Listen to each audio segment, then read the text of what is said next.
Bonjour à tous et bienvenue sur Crypto Signal. Alors aujourd'hui on va parler principalement d'Elliott Wave sur le BTC long terme. On va faire un petit point sur le BTC comme ça rapidement, mais ça va être le point de la vidéo aujourd'hui puisqu'on s'ennuie un petit peu là, on est dans une espèce de range, voilà. Donc l'idée ça va être ça. Ensuite on ira faire aussi pas mal de choses, on ira voir le sentiment, etc. Voilà. Donc principalement de l'Elliott Wave pour aujourd'hui. Je pense que ça peut vous plaire parce qu'on va établir des scénarios bull, des scénarios bear et que voilà, on va essayer de décortiquer un petit peu à l'instant T qu'est-ce qu'il peut se passer. Donc on passe tout de suite en partage d'écran. J'en profite rapidement pour vous dire que tout ce contenu est gratuit, hein, donc c'est du temps passé, etc. Donc surtout n'hésitez pas à mettre un like, vous abonner, activer la cloche des notifications, puisqu'il n'y a que ça pour aider la chaîne et comment dire donner un petit peu de motivation à mon travail actuel. Ça prend quand même un petit peu de temps de préparer tout ça, etc. Et surtout de faire les miniatures, poster et compagnie. Donc n'hésitez surtout pas à le faire. Parce que c'est bien. On a un Discord aussi, donc n'hésitez pas à aller voir sur le Discord si vous avez des questions à poser ou quoi que ce soit. C'est une communauté très sympa avec des gens très sympas. Donc voilà, n'hésitez pas à y aller. À partir de là, on va donc rapidement faire une analyse de prix et ensuite on passera à l'Elliott Wave. Donc qu'est-ce qui se passe? Rien de bien nouveau ici. On est toujours dans ce biseau descendant là. Vous voyez on joue un petit peu avec la ligne d'axe là qui est là au milieu du biseau. Donc on a créé un deuxième biseau hein, en fait à partir de ça. Donc si ça casse effectivement à la hausse, c'est en chartisme on va dire relativement quelque chose de boule puisque ça veut dire nouvelle ATH là en l'occurrence si on casse ici. Si jamais on casse pas, on reste dans ce biseau et on peut descendre plus bas bien entendu. Je fais une aparté au passage en disant que là on vient de faire moins 52% sans rebond technique et je crois pas que ça soit déjà arrivé sur Bitcoin. Donc ça a pris tout le monde de court. Vous savez que moi sur tout ça là j'étais en train de shorter et j'ai pris profit ici là. J'avais vraiment pas envisagé ici ce gros sell-off vraiment. Et là, pour le coup, je le dis, il n'y a aucun souci. Ici, j'ai pensé qu'on était dans une wake-off avec un rebond technique, sincèrement, hein, vraiment, je le dis aussi. J'avais pas anticipé non plus ce sell-off là. Ici, j'ai pensé qu'on revenait un petit peu au bas du range. Non, même pas, en fait, je pense qu'ici, on était toujours dans le wake-off. Je crois que je disais, c'est le deuxième test, voilà, c'est ça ici. Deuxième test en wake-off ici, donc j'anticipais un retour ici en haut du range. Ça n'est pas arrivé, donc on peut se tromper, hein, bien entendu. Mais sincèrement, je crois pas qu'il y ait beaucoup... je crois qu'il n'y a pas d'analystes qui ont envisagé ce scénario de moins 50% sans aucun rebond technique du tout. Donc voilà, vous voyez que tout le monde a été un petit peu pris de court, c'est des choses qui arrivent, voilà. Donc là, qu'est-ce qu'on fait? On est potentiellement, ça c'était quand même un début de wake-off. Le deuxième test a échoué. Avec les narrations de la Fed, etc., on est redescendu plus bas. Et là, je parle encore une fois que pour du long terme. Donc là, il y a des bonnes chances qu'on refasse une wake-off ici en bas, ou alors qu'on dessine une épaule tête. Si on a trouvé le dip, hein, encore une fois, il y a aucune certitude qu'on a trouvé le dip, mais on pourrait faire une wake-off en épaule tête-épaule inversée, un petit peu comme ça, vous voyez.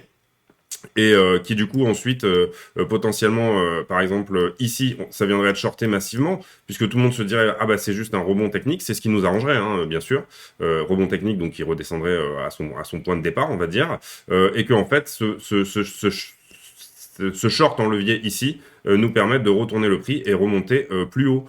Donc voilà, après on aura ici pareil la zone de rechargement ici, on va dire à long terme, en tout cas celle de toute cette descente-là, qui va être shortée aussi massivement. Et ce qu'on espère, c'est que ça fasse la même chose, c'est-à-dire qu'elle soit suffisamment shortée pour qu'on puisse aller encore plus haut. C'est un peu ça l'idée. Il y a du manque de volume en ce moment sur Bitcoin, donc de toute façon, il y a que les liquidations qui peuvent à ce stade-là, nous aider, comme elles l'ont fait ici. Hein. Tout ça, c'était un énorme short squeeze. Ici, pareil, rebond technique, énormément shorté. On est parti plus haut pour les prendre. Et puis après, là, divergence baissière, manque de demande, manque de volume, etc. Ce point-là n'est plus shorté parce qu'on fait un nouvel ATH et que tout le monde flippe qu'on parte en parabole et en FOMO. Et ça n'arrive pas. Très simple, voilà. Enfin, je veux dire, c'est pas très compliqué de lire tout ça. Ensuite, oui, donc énorme baisse là. Et oui, sincèrement, moi, là, j'ai arrêté de shorter parce que pour moi, et c'est dommage, hein, Imaginez le mec qui a pris ça, je dis bravo, vraiment je dis bravo, je dis mais à 200% bravo, le mec c'est vraiment un tueur, il a compris beaucoup de choses, etc. et tout. Moi pour moi, voilà, on partait en rebond technique au moins comme ça, à un moment donné. Ça n'est jamais arrivé sur Bitcoin qu'on fasse moins 52% en ligne droite comme ça à ce point-là, en tout cas pas à ma connaissance, voilà. Des moins 40, ça arrive tout le temps, des moins... Enfin ça arrive tout le temps, et encore qu'en général on tempère un peu plus, mais bon voilà. Je passe là-dessus, je viens de faire déjà 5 minutes alors qu'on n'a même pas commencé le Elliott, donc je continue sur le Elliott, où je sais plus du tout où je l'ai mis. Voilà, c'est ça. Donc, sur le Elliott, vous vous rappelez que pour l'instant, on reste sur ce scénario de running flat. C'est-à-dire qu'on a trouvé un bottom ici. C'est ce qu'il faut jouer, hein, de toute façon. Ici, comme ça, on a trouvé un bottom. Les baleines vont défendre ce bottom, même si on a des longueurs en levier qui sont dans cette zone-là. On peut faire un plus bas pour juste une mèche, voilà, pour aller les choper et remonter. Mais si on commence à s'installer en dessous du dernier plus bas, là, ici, ça veut dire qu'on part dans un scénario de flat étendu, donc plus bas. Donc on va surtout aujourd'hui étayer ces deux scénarios qui sont, comment dire, on a terminé une running flat ici. Donc à partir de là, on repart. Ou alors, ici, tout ça n'est que le début de quelque chose, d'accord. Et on va surtout passer du temps ici sur ces 5 vagues en bleu que vous voyez là. Donc je vais même virer, je pense, celle-ci. Voilà. Tac. Et vous voyez ici, toujours pareil, parce que pour moi, bien sûr qu'on valide... comment dire, on va faire simple. Le scénario très boule, c'est que le très boule, mais très peu probable, d'accord, c'est qu'en fait on soit pas dans cette ABC là ici en flat et que ça, donc j'enlève, et que ça soit une 2. Mais une 2 qui corrige à 90%, comme c'est le cas ici. Pardon, j'ai un peu trop poussé sur la 2, j'ai peut-être pris trop de café aujourd'hui. Mais une 2 qui se termine ici à 90%, c'est très rare. Donc moi, mon scénario boule ici d'une 2, je l'ai complètement évacué. Voilà, je le dis sincèrement. Donc on part sur une flat. Pour moi, en plus, elle est relativement propre, puisqu'on peut voir 3 vagues ici, 3 vagues ici, et normalement, la vague C se fait en 5 vagues sur une flat. Que ça soit une running ou une étendue. Donc voilà, je pense que j'ai posé déjà le décor. On oublie le décompte boule parce qu'il a, je dirais, moins de 5% de chances de se produire. En crypto, ça peut arriver que des deux touchent les 90%. Et effectivement, les stats que je vous donne là, elles sont plutôt basées sur, on va dire, des marchés traditionnels. Mais sincèrement, voilà, là, ça ressemble pas à une 2. Bon, voilà. Après, on pourrait le faire, hein, le décompte en 1, 2, 3, 4, 5. On pourrait toujours le tenir, dire que c'est une 2 qui a corrigé à 90. Moi, je le mets de côté pour le moment parce que ça serait vraiment vendre de l'opium et j'ai pas envie de ça. Voilà, j'ai pas envie de. Pareil, on fera pas d'alt aujourd'hui parce que pour l'instant, si jamais vous rentrez aujourd'hui, ça veut dire que vous vous placez en trader de contre-tendance. Et c'est mon cas. Ou alors en DCA. Mais c'est mon cas. Moi, je suis quelqu'un. Moi, je viens de repayer les 35, 36, etc. J'ai un profil qui est plutôt agressif. Mais je veux pas non plus vous dire, a priori, cette chaîne, elle est consacrée plutôt à des débutants, à des gens qui traitent pas tous les jours, etc. et tout. Je peux pas vous dire, là, ici, en profil investisseur, ça y est, il y a un bottom, etc. Vous allez devoir, sur les alts et ici sur le Bitcoin, pareil, attendre une vraie structure de retournement pour rentrer, si vous voulez investir. Si vous avez un profil plutôt agressif, que dans la vie, vous êtes plutôt quelqu'un qui dit, allez, on fonce, et que vous êtes vraiment sur du capital, que vous êtes totalement prêt à voir descendre et à perdre, si ça c'est votre profil, alors jouez cette running flat. Hein. C'est vraiment, il faut surtout pas faire du copy trading parce que moi par exemple, alors je vais comparer avec le poker, mais la comparaison est pas très bonne. Mais si j'ai une main au poker, je vais pas la jouer du tout pareil que tout le monde, parce que pour moi l'argent, j'ai un rapport différent à l'argent, etc. J'ai un rapport risk management, j'ai on va dire une prudence, un ratio de prudence qui est totalement différent des autres, etc. Donc il faut surtout pas copier les trades des autres. Il faut apprendre à trader et il faut trouver ses systèmes, sa manière de fonctionner, etc. Sinon, si vous faites du copy trading, ça ne marchera jamais, vraiment jamais, parce que c'est comme, je sais pas, c'est comme, j'ai pas la formule là, mais elle va me venir peut-être durant la vidéo, voilà. Donc concrètement, scénario de running flat, donc ça, bah, vous l'avez vu, ça voudrait dire qu'en gros, on a terminé la 5 là, ici, et là, on part sur une 3. Hein, on avait une 2 là, et on part sur une 3. On pourrait aussi, et ça en fait, ici les numéros sont pas réellement importants, on pourrait avoir fini une 3 ici et être dans une 4, que ça serait à peu près la même chose. Moi je considère que là, moi c'est mon scénario ici en boule, hein, enfin si jamais on repart à partir de là. que on serait plutôt au début d'une 3. C'est-à-dire que la 3 va être bien plus parabolique que ce qu'on pourrait penser. Voilà, pour l'instant, je tiens ce scénario-là. Les numéros n'ont pas d'importance. Cependant, en général, les deux corrigent à peu près entre 50 et 61,8. Ici, si on a trouvé ici donc le top de 1, vous voyez qu'on est où? On vient de taper ici les 50%, d'accord? Donc, c'est une possibilité, vraiment, qu'on soit dans cette box-là, la box verte que je vous dis, et qu'on soit dans une 2, ce qui arrive dans 70% des cas en général, voilà. Donc, on reste sur le bear, là, pour l'instant. Tout ce qui peut être bear, qu'est-ce que ça peut être? Ça peut être, du coup, qu'on descend ici dans une flat étendue. Là, d'accord, vous voyez, 123%, et avec un autre objectif ici à 161,8. J'en profite aussi pour vous dire, et du coup ça va être une vidéo longue, mais aussi ça va vous permettre d'appréhender l'Elliott un petit peu. Donc là, ça veut dire qu'on descend là. D'appréhender l'Elliott un petit peu mieux. Elliott, c'est un système où vous investissez, et en fait, vous avez toujours deux scénarios, un bull et un bear. Les gens qui vous présentent un seul scénario en Elliott sont des charlatans ou des fous. C'est-à-dire qu'en fait, ils prennent 50% des probas et ils les mettent à la poubelle. Donc il faut surtout pas faire ça. Il faut surtout pas suivre des gens qui font du Elliott et qui prétendent prédire la direction du prix grâce à Elliott. Elliott, c'est un système pour placer des stops, mettre des take profits et avoir un scénario de trading qui vous permet de bien placer vos stops, bien voilà, réfléchir à quelle peut être la prochaine tendance, etc. Par exemple, pour du DCA, là, vous avez des systèmes de probabilité qui vous disent, là, oui, je devrais peut-être mettre un billet parce que c'est peut-être une running flat, et puis ensuite je remettrai un billet ici, puis ensuite je remettrai un là, tout simplement. Voilà, donc je ne rentre ici, si je dois rentrer 100% de mon capital, ici je peux rentrer par exemple 33%, et après j'aurais un peu perdu dans l'autre sens, j'aurais perdu une quinzaine, une vingtaine de pourcents, etc. Si jamais je rentre par exemple à la validation d'une 1-2, et puis ainsi de suite. Voilà, c'est ça l'idée. C'est vraiment un système de où j'en suis un peu dans mon scénario, etc. Moi j'adore Elliott pour plusieurs raisons. D'abord parce que le prix, bien sûr, ne monte jamais en ligne droite, et Elliott vous permet d'appréhender les descentes, quoi. Si par exemple vous êtes en investissement, je suis désolé, ça va être une vidéo vraiment longue, et donc du coup, mais si par exemple vous rentrez en investissement, vous savez qu'en Elliott, le marché monte toujours, on va dire, en 5 vagues. Si vous rentrez en investissement, vous n'allez pas prendre peur ici sur la baisse, la correction de 2, parce que vous allez lui donner des objectifs, etc. Et si là, le prix se retourne, je veux dire qu'au niveau sentiment, c'est très bien ici, sur toute cette descente, de se dire, ah non, mais on reste dans mon scénario, ça va, il n'y a pas de souci. Vous n'allez pas essayer de vendre les tops tout le temps, racheter les bottoms, etc. Parce que ça, c'est pareil, c'est une connerie. Acheter, vendre tout le temps, et ben du coup, on se ramasse les gencives et on donne beaucoup de frais aux exchanges pour rien, finalement. Où j'en étais? Oui, voilà, donc Elliott, moi, me permet vraiment d'appréhender les vagues, et ça me plaît beaucoup. Donc du coup, on continue sur donc le scénario un petit peu bear, là, qui pourrait se passer. En fait, vous voyez qu'ici, je vous ai délimité une 1, 2, 3, 4, 5, qui pourrait être du coup le sous-décompte de cette sous-vague en C. Maintenant, on va essayer de trouver un décompte qui puisse nous dire, bah non, en fait, comment dire, vous allez voir, vous allez comprendre. En fait, ça, c'était une 1, ok?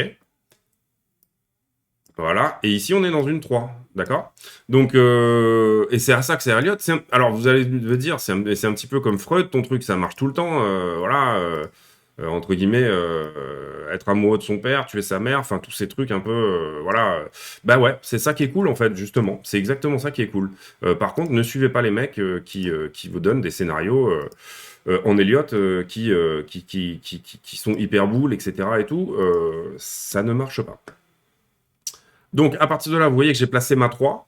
J'ai placé ma 3 à 123 d'une flat étendue. Là, en l'occurrence, c'est un petit peu comment dire, une coïncidence, mais en fait, je lui ai donné ici en prolongation de la tendance selon Fibonacci, un niveau de 161,8 qui est un niveau à peu près assez commun pour une 3. Voilà. Les règles d'Elliott, c'est quoi? La 4 ne peut pas voyager dans le territoire de la 1. Là, il semble qu'on soit dans une impulsive. Hein. Je veux dire, on n'est pas dans une diagonale ou quoi que ce soit.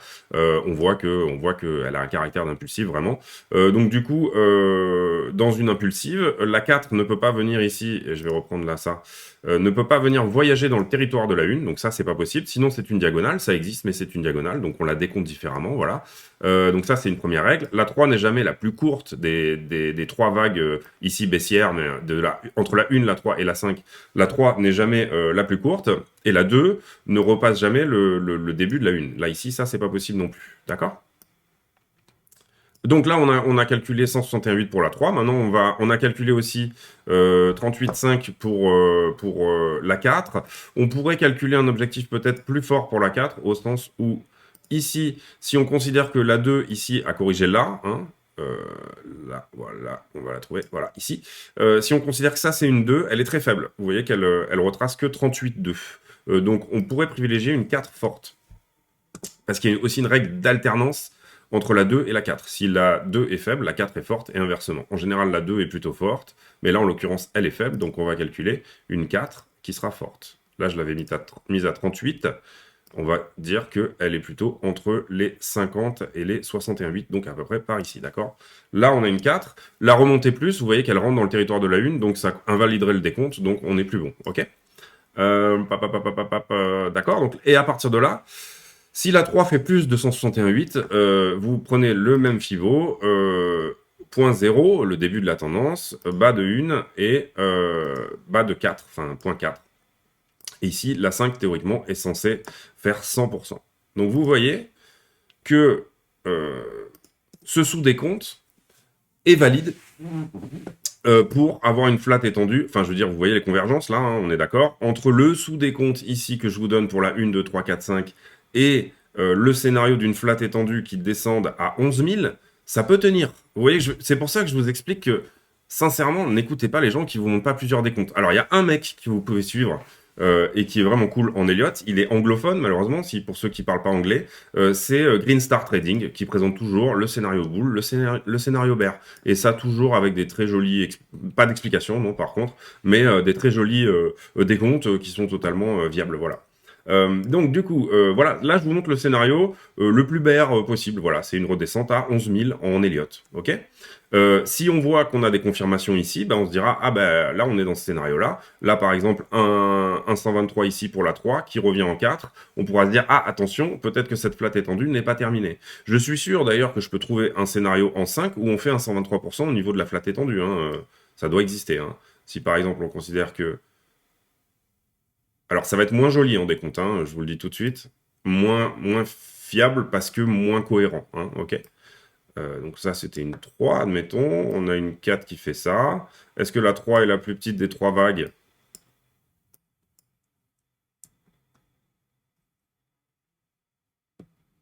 On dirait que non en intensité. On va regarder.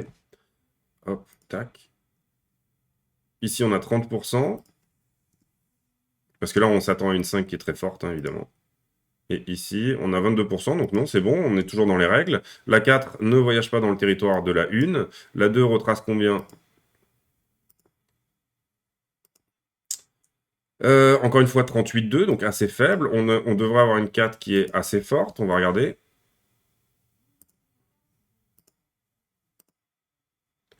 Une 4 qui fait entre 50 et 61,8, oui, ça tient.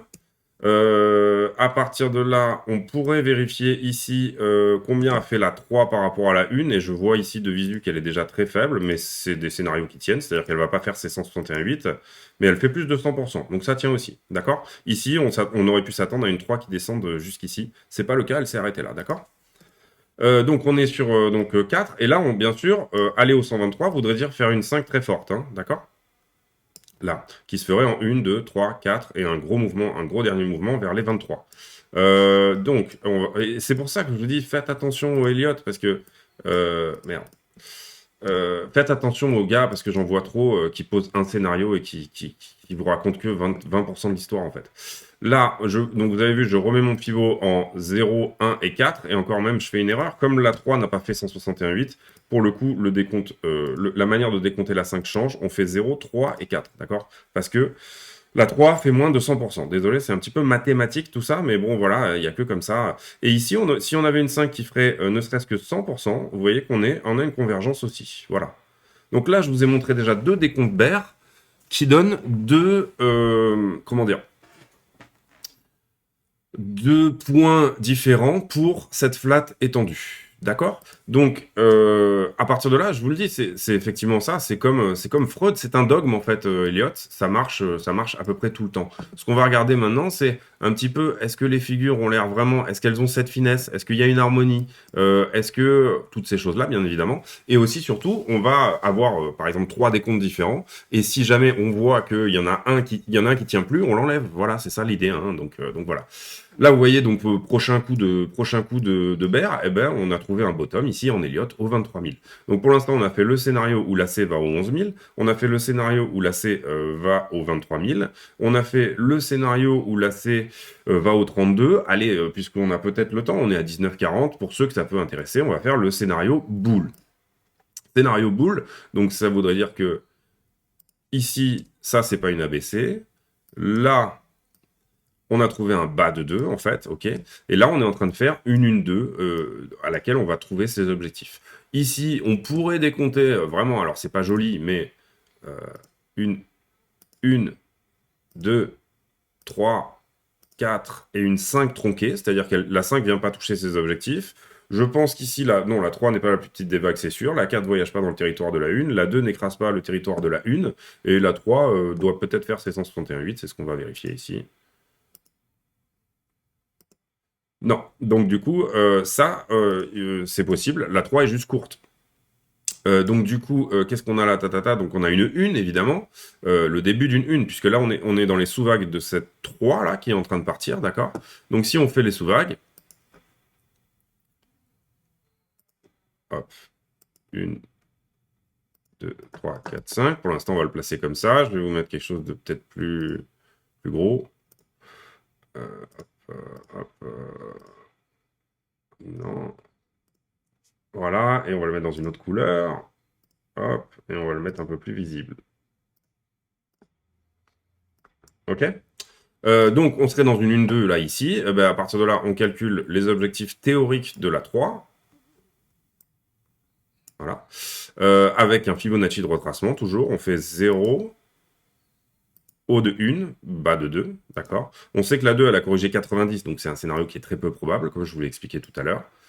Et ici, ça nous donnerait un retour aux 100 000 pour une impulsive de 3. OK. La 2, elle a corrigé 90, donc la 4 devrait être très faible. Désolé pour ceux que ça saoule, hein, mais du coup, bah, arrêtez la vidéo, enfin, regardez pas, quoi, il n'y a pas de souci avec ça. C'est pas ce que je fais d'habitude, je fais pas que du Elliott. Mais là, aujourd'hui, dédier une vidéo à Elliott, je trouvais ça sympa parce qu'on a un petit peu le temps.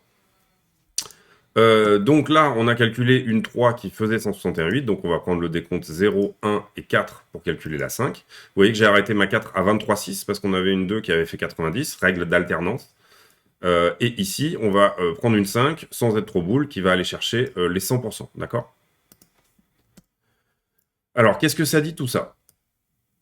Ça dit, ici, donc, potentiellement, un 120 000 $ dans le décompte boule. On va voir si ça colle avec les points de niveau qui sont sur un degré plus important. Voilà. Ce qu'on cherche, c'est des convergences. 0, 1, 2. Ici, on aurait une 3 au 161,8 qui s'arrêterait à peu près par ici. Oui, ce décompte, il tient. Sauf à dire qu'on a fait une 2 très forte. Ce décompte peut tenir. Voilà, on a une convergence, en tout cas, entre les différents degrés en Elliott. D'accord? Donc, vous voyez que là, je vous ai montré 4 scénarios, c'est ça? 1, 2, 3, 4 scénarios, voilà, qui peuvent tenir en Elliott. À partir de là, qu'est-ce qu'il faut faire? Il faut tout simplement aller voir le fondamental, aller voir ce que font les baleines, aller voir le on-chain, etc. et partir sur un scénario, d'accord? Pour l'instant, moi, mon scénario privilégié, moi, personnellement, mais parce que je suis quelqu'un de plutôt agressif dans mes trades, etc. Voilà, c'est quelque chose qui moi, réussit à mon mode de fonctionnement. Excusez-moi, je le remets du coup, bah, mon décompte, on va dire, habituel. Vous voyez que là, je vous ai quand même expliqué un petit peu de méthode, etc. Je vous ai expliqué pas mal de choses. Moi, ma manière de faire à partir de là, ça va bien sûr être plutôt de jouer la running flat à partir de là, d'accord? Garder un peu de thune pour la flat étendue, bien entendu, mais jouer plutôt le scénario d'une running flat, c'est-à-dire rester pour l'instant dans mon scénario, on va dire, basique, évacuer par contre le bull, celui que moi je pense pas être tenu, parce que au niveau fonda, ça me parle pas, je vois pas de volume, alors d'accord, je vois pas de volume sur la une en fait, ici, là, Là, normalement, on devrait avoir quelque chose d'impulsif, une vraie... Ici, c'était un gros short squeeze, donc pour moi, je vois pas de volume pour l'instant là-dessus. Théoriquement, la une, c'est la vague, on va dire des... Alors, comment se définissent les vagues en termes, on va dire quoi de psychologie, voilà, et d'intervenants, voilà.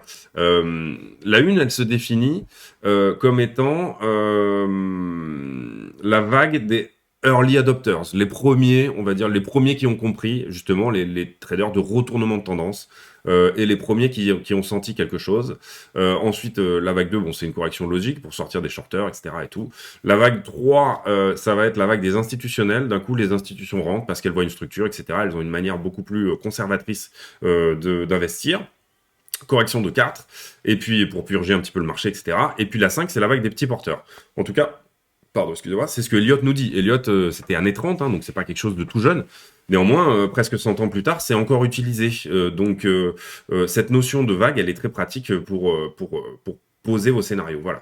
Je pense aussi, voilà, avoir fait le tour d'Elliott pour vous expliquer comment utiliser cet outil. Je le dis souvent, mais on se lave pas les dents avec une pelle. C'est con, et puis c'est mieux une brosse à dents. Donc du coup, utilisez les bons outils pour les bons scénarios, voilà, c'est ça que je veux dire. Utilisez les bons outils pour placer tous ces scénarios. Dites-vous, bon, bah, ok, ça peut être comme ça peut être comme ça peut être comme ça, etc. Si vous avez des questions sur Elliott, je suis disponible sur le Discord pour en parler.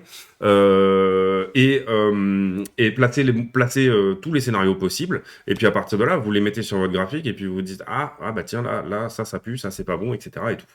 Je pense, j'ai fait un point sur VTC, etc. Si je fais pas de deuxième vidéo aujourd'hui, on va aller vite fait voir l'order flow. 25 minutes. Donc du coup, ici, on a pas mal de monde qui attend pour des achats dessous. Donc ça peut être servi, hein, voilà, c'est pas forcément un mur pour arrêter le prix ou quoi que ce soit, ce qu'on voit là. Ça, par exemple, ça ressemble plus à des murs pour arrêter le prix que tout ça. Tout ça, c'est plutôt des gens qui se disent, bon bah, si ça baisse, moi je DCA. Donc dollar cost average, c'est-à-dire j'investis par palier. Ici, peut-être des petits débuts de structure de retournement, mais il faudra casser ce plus haut ici pour vraiment en parler. Alors là, je reviens du coup, c'est pas du tout de l'order flow que je vous fais là. Ça, c'est donc l'open interest sur tous les coins, c'est-à-dire que là, les alts sont très très chargés en short. Ça fait vraiment un moment qu'on est en short, pardon, sur les alts. Pas pourquoi des fois il déconne un petit peu notre ami là. Bon en gros voilà ça fait 5-6 jours que on est chargé en short donc on a vraiment les conditions d'un rebond sur les alts. Ça c'est ADA donc pas du tout ça c'est pour mes trucs perso. Donc du coup ici qu'est-ce qu'on a eu? Ben, là on a eu pas mal de shorts vous voyez et là je suis en 5 minutes hein, donc je vous parle de la direction du prix là tout de suite enfin voilà. On sort du long terme, on revient sur le très court terme et sur où va aller le prix probablement dans les prochains jours. Voilà. Donc là, on était sur du long terme. Maintenant, on arrive sur du très court terme. On est sur une time frame beaucoup plus resserrée. Order flow, donc. Ici, boss, comment dire, funding négatif, donc ça veut dire qu'il y a plus de shorters, puisque le funding devient négatif. Le taux d'intérêt variable emprunté pour poser en levier est plutôt payé par la majorité, c'est-à-dire ici les shorters, d'accord? Taux négatif. Boss sur l'open interest, donc plus de contrats qui s'ouvrent, donc on peut imaginer que ici, sur toute cette hausse, tout ça c'est fait sur du fort short, ok, en levier. Donc on a forcément ce point à prendre là, ici, d'accord? Vous la voyez, la boss, funding, alors là il diminue, donc principalement, on va dire que même cette bosse, en fait, elle était ici. Voilà. Là, vraiment, sur ce premier pic ici de volume. Là, on voit que le funding diminue. Donc, la majorité de contrats qui s'ouvrent ici sont plutôt, comment dire, en longue. Puisque le funding est en train de diminuer. Open interest qui continue d'augmenter. J'espère que je suis clair sur mes propos. Parce que donc, du coup, on vient chercher ce pic de short là, ici. Hop, on passe juste au-dessus du prix pour attraper les shorters. Et puis derrière, on se retourne pour nettoyer les longueurs. En ce moment, le prix fait que ça, c'est pour ça qu'on s'emmerde, c'est pour ça qu'on est dans un range, c'est-à-dire que ça hésite entre shorter, longer, etc. Et en fait, le prix, il attrape tout le monde direct, comme ça au moins, c'est réglé. En tout cas, les forts leviers, pour les leviers X3, X5, X10, pour l'instant, on n'accueillit personne. Mais sur les forts leviers, le prix nettoie tout de suite, comme ça au moins il prend les liquidités de ces mecs-là. Donc quand je parle des forts leviers, c'est les x25 et x50. Justement, en parlant de ça, donc aujourd'hui on a clôturé les options, bon ça c'est un détail, mais du coup ça n'a pas joué les 60 comme les 40. Hier, moi j'ai eu un petit doute à un moment en me disant, ah tiens, mais le prix, on dirait qu'il est en train d'aller chercher les 40, et puis en fait, comment dire pétard mouillé, quoi. Voilà, ça n'est pas du tout, ça n'est pas du tout arrivé. Vite fait, pendant que ça, ici, que ça, comment dire, que ça charge, on va faire un petit tour sur les news, et puis comme ça, on aura fait le tour. Donc, quatrième semaine de perte pour le S&P et le Dow Jones. Apple, oui, qui a fait des très beaux bénéfices. La Russie qui envoie des trucs médicaux, des unités médicales. Afghanistan, ils ont faim. Enfin voilà, c'est pas réjouissant tout ça, mais voilà, et un vaccin par rapport au Omicron. Donc pour moi, on oublie maintenant à partir de là comment dire, la narration Omicron, on l'oublie totalement. La narration Fed, on peut l'oublier jusqu'à mars. Il y aura juste le 10 février les taux d'inflation de janvier qui vont sortir. Donc là, ça peut être intéressant. Il y aura peut-être du coup une bougie verte sur Bitcoin. En général, s'il y a des taux d'inflation qui sont forts, Bitcoin aime bien ça, voilà. Donc le 12, peut-être un petit long à poser sur la journée, en tout cas, ou à un moment donné où ça sort. Je vous donnerai l'heure exacte, comme ça au moins vous savez. Et puis la prochaine réunion de la Fed, c'est le 15 et 16 mars prochain. Oui, bon, bah voilà, comment. Bon, voilà, encore des narrations sur la Fed et tout ça. Qu'est-ce qui se passe là aujourd'hui? Donc, bien sûr, et vous savez que j'en parle souvent, etc. Bitcoin est un des assets les plus risqués au monde. À partir de là, il va suivre les assets un peu moins risqués qui sont au-dessus de lui, bien évidemment. Donc en ce moment, Nasdaq et S&P 500. Parce qu'il y a des gros arbitrages, la Fed va remonter les taux. Donc du coup, les capitaux sortent enfin, ont des chances de sortir de ces assets risqués pour aller prendre plutôt des investissements plus sécurisés. C'est comme vous, sur la dynamique interne, par exemple, du marché des cryptos, quand vous convertissez vos shitcoins en Bitcoin. Voilà, c'est exactement les mêmes arbitrages que vous pourriez faire en disant, ou en USDT même, voilà. Donc c'est vraiment normal que les capitaux arbitrent comme ça en fonction des narrations des banques centrales, bien entendu. La grosse sell-off quand même, qui a quand même surpris tout le monde, c'est ce que j'ai dit ici au début de la vidéo. Pattern éventuellement d'accumulation de Wyckoff, ça on l'a vu sur les données on-chain, où je vous expliquais pas mal de choses autour de Wyckoff. Donc ça étaye quand même pas mal ce scénario d'une running flat. Hier j'ai fait une vidéo sur les whales où j'expliquais qu'il y avait pas mal de whales qui avaient acheté à 30 000, donc du coup elles auraient quand même un intérêt ici à se mettre sur une défense du prix. Donc on serait soit sur une running flat, soit sur un rebond technique que j'annonce malheureusement moi depuis déjà ici. Voilà, ben, on a fait ce sell-off. Écoutez, c'était une surréaction par rapport à ce que disait la Fed. C'est comme ça. Des fois, on n'est pas toujours, on n'a pas toujours raison. Donc voilà. Peut-être donc pattern d'accumulation en épaule-tête-épaule inversée, ou sinon, comme nous le dit Elliott, très peu de demandes sur ce marché. Finalement, on n'a pas tant de shorters que ça au-dessus, donc pas de rebond technique, et on descend là ici comment dire, au target de l'épaule tête-épaule qui est matérialisé ici. Tac, comme ça. Et les targets étant à 70% de chance les 27 000 et à 63% de chance les 15 000. Et du coup, on viendrait faire un tour ce faisant dans la zone de rechargement ici à long terme pour éventuellement ensuite repartir, ou comme on a pu le faire par le passé, aller carrément ici, vous voyez en dessous. Bon, ça, j'y crois pas trop, mais bon, là, on est tellement surpris par tout ce qui est en train de se passer sans rebond technique, sincèrement, que c'est quand même assez dingue. On aimerait ici accumuler beaucoup de shorters, c'est un petit peu ce qui est en train de se passer sur l'open interest, du moins on l'espère. Le funding est négatif depuis un certain moment, les spreads sont négatifs aussi, donc ça montre qu'il y a beaucoup de demandes pour le short actuellement.